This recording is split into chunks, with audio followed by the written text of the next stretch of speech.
What's going on, Eurovoxers? Hello, Paolo. Hello, Jess. So it's another week, which means another round for MGP. We've seen three semifinals so far, and the most recent semifinal was won by Kristen Hussoy with her song "Pray for Me." There's another round this week, and four more artists who are competing for a spot in the final. So let's talk about it.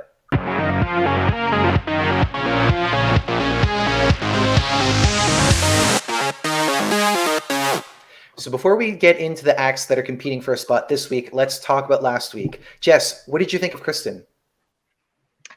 I absolutely loved Kristen. I thought vocally, I thought she was very good. And also, I really liked the staging for Kristen. I mean, it was very simple, very kind of stripped back, and there wasn't really a lot happening. But one thing that I think elevated Kristen's staging was the camera work and all the camera angles that I thought were very clever. But if she does, I mean, she did advance to the final, but if, for example, she was to make it to Eurovision, I think she's going to need more than just some nice camera angles if she wants to qualify to the final. But that's thinking way ahead anyway. But yeah, Kristen was very good, well-deserved qualifier to the final. Yeah, like Jess said, she sold that song. One thing that stood out for me for that performance was her voice. Like, she has an insanely good voice. It has a really rich tone to it, which I really like. And I felt like that she had a bit of like a swagger about the way she presents herself on stage, like some attitude, which I really liked. Like, she was the star of performer of that night.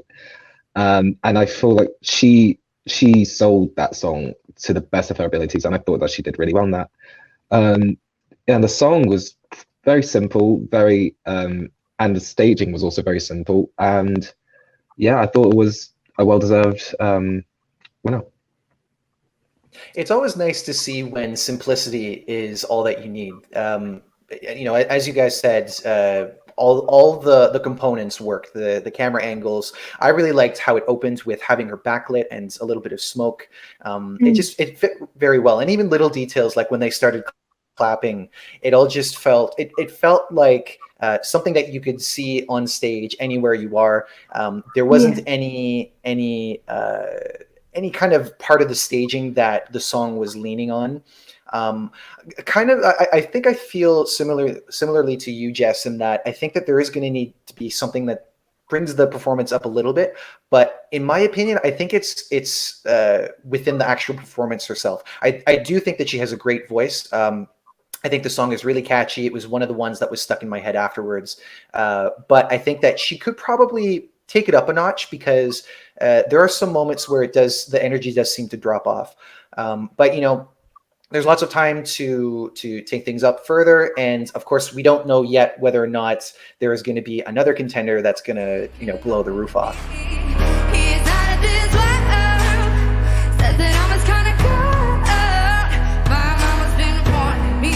The best kind of insanity. Somebody pray for me.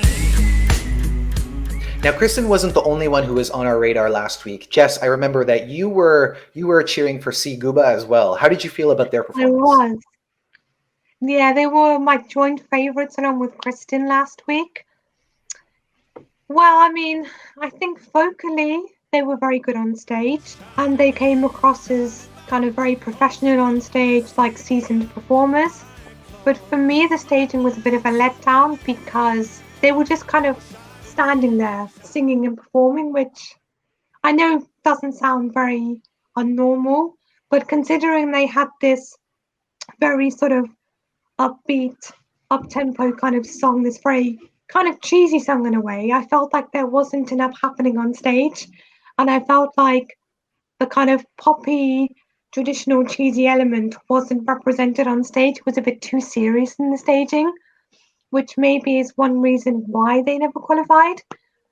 But in terms of like vocals and how they delivered the song, it was very good, and I can't fault it at all. Mm-hmm.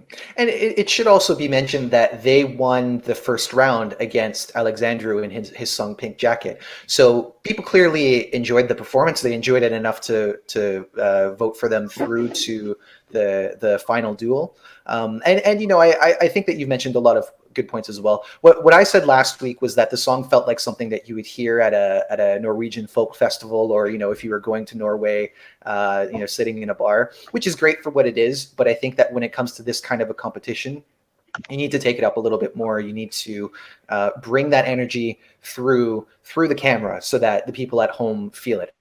It might have been felt a lot more in the live audience, but of course, when we're talking about a television show, that the aim is to take this to Eurovision and to reach into the homes of everybody watching, then you are going to need a little bit more.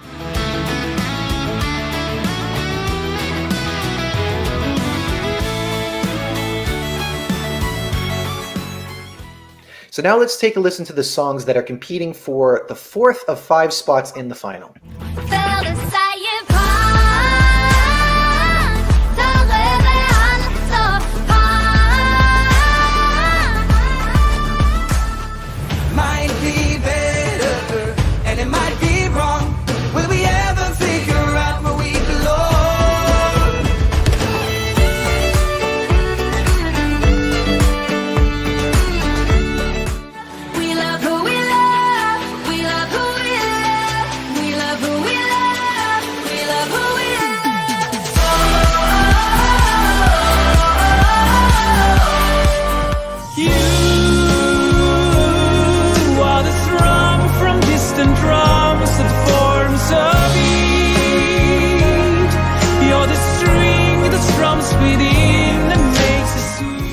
All right, guys, those are the songs.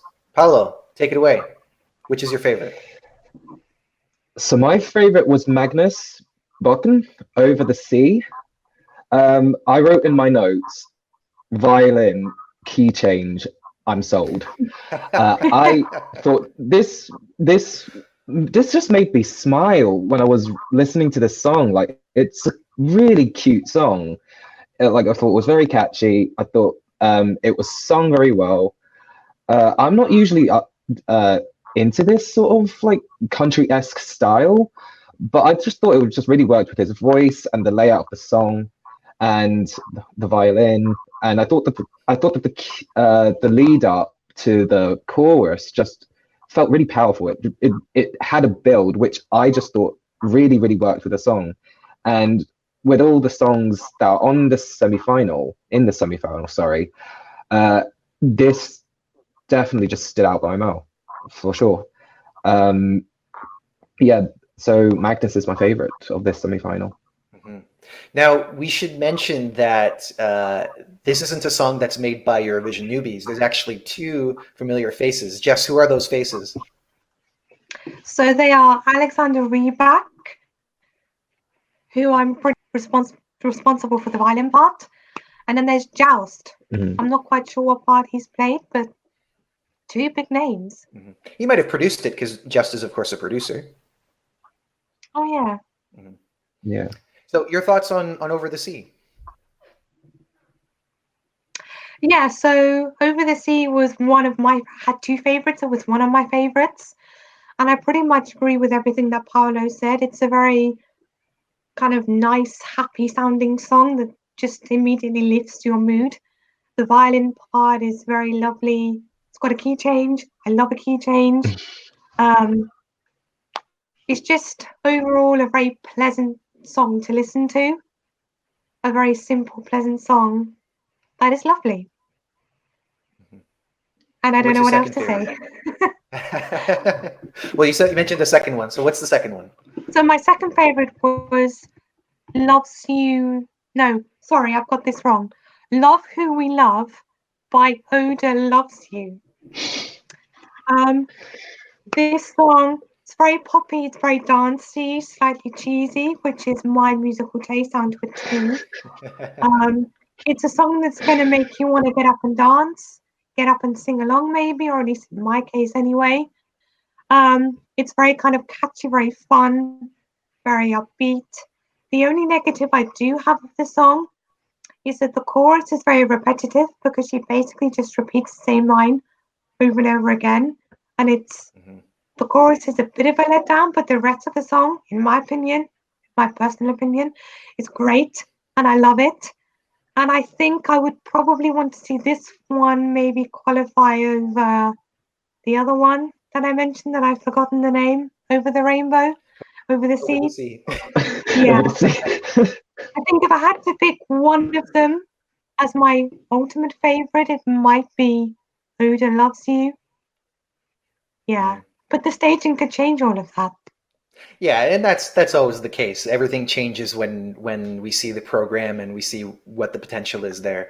I have to say that also for myself, I'm not a big fan. I'm not completely sold on Over the Sea, but I do like the characteristic Norwegian aspects of it. For example, the violin, and considering that we're talking about Alexander Rybak, it wouldn't surprise me if it was him playing the violin, and then if not, he probably at least wrote it. So I see a lot of potential there. To me, it screams Norway, and the singing is quite nice as well. My other favorite between the two songs in the semifinal that are poppier, that are faster and a little bit more contemporary, I would have to say it's Pang by geez, I'm gonna get this name totally wrong, Hege Björk. Please tell me the proper way of pronouncing that, because I'd like to get it down. I mean, this one stands out because not only is it a pop song, but it's one of the few that's actually in Norwegian, and it's something that I think I appreciate. I think a lot of other Eurovision fans appreciate when we can see songs that aren't submitted in English. And to me, it hits a little bit harder than some of the other pop songs that we've seen so far in MGP from all the semifinals and from the pre-qualified songs that we've seen. So I would like to see what this is going to look like on stage. I can't say whether or not I'm supporting one over the other, Pang or Over the Sea, but those are the ones that I at least have my eye on. On the note of Pang, I thought it was a lot more edgier than the other songs that are on this semi-final. So it is going to stand out in that respect, and also it's in the only song in this semi-final that is in Norwegian, so that's also going to stand out. Whether that's going to appeal to the Norwegian audience that's going to vote for it, I'm not exactly sure. But I thought it was a pretty good song. It sounds very mysterious. Yeah, it just seemed. It'll be interesting to see this live, because there's a breakdown in this song which really does highlight her vocals, like during the bridge in particular. And it really does focus solely on the vocals. Like they strip back most of the music and just focus on her vocals. So it'll be very interesting to see how that would work live. And also because it's so mysterious, I'll be interested to see how the staging is going to be like in this song as well. I guess we'll have to wait and see. But those have been our thoughts so far on semifinal 4. After this one, there's only one left, and then we will have all 10 acts, all 10 songs as well for the final on, is it February 15th, the final? I think so. It is. Yeah. Yes. No, February maybe. 15th. All right. It is February 15th. So guys, let us know what you think about semifinal 4. Which one is your favorite? Was it Pang? Was it Over the Sea? Was it In the Special Place, which is unfortunately one that we didn't mention, but maybe our opinions will change by the time we actually see it next week? Or was it Love Who We Love? Let us know in the comments. Be sure that you give this video a like, follow all of our socials, reach out to us. Don't forget to visit eurovoxx.net and subscribe to the Eurovoxx channel. Until next time, guys, see ya. Bye.